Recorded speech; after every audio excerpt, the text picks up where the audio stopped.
Jets defensive end Mark Gastineau and #1 pick quarterback Ken O'Brien are arrested after a booze-filled brawl at Studio 54.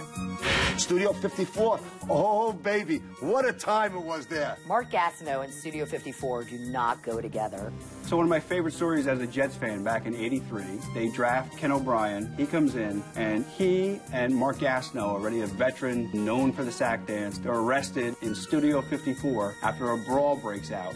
And supposedly it took several guys to get them finally controlled. People go out on the town, they get drunk, maybe do some drugs, they get crazy. Whether you're a football player, baseball player, they wind up in a fight. That sucks, but it happens. You never hear a good story like, oh, this football player was out and had such a lovely time at a club and then gave money to an orphan. No, they're always getting in fights and they drive drunk, like as if they can't afford someone to drive them home. Then they get in brawls. It's so stupid. Save it for the field. That's why we all go to see your sports anyway. So, again, don't get me started. Ken O'Brien was a laid-back, cool Californian kid who all of a sudden is in the big city and gets thrown in with Gastineau. That was really not a Ken O'Brien scene. Both of their attorneys start delaying when the trial is going to begin. They're now both going to court in New York City.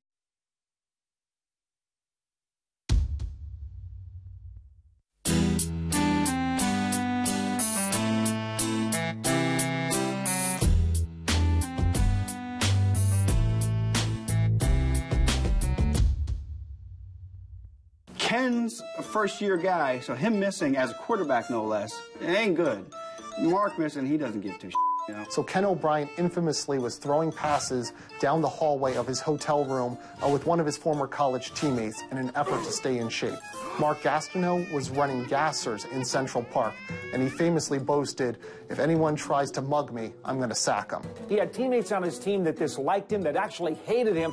I remember the time he had the arm wrestle competition at Sprat's on Long Island. It wasn't good enough for Mark Gastineau to hit Bernie Kosar late and literally make him making his pants or lead the league in sacks. Mark Gastineau had to show his tough side at bars all over town as well. That if I had a young kid who was playing football, I would say, play with the intensity of this guy, but don't mimic his actions. If somebody starts a fight with a guy like Mark Gastineau that's that big, they're an idiot. That was a crazy night for Gastineau, but again, that became more of an every week thing with Mark than a one-time incident. He had a shtick.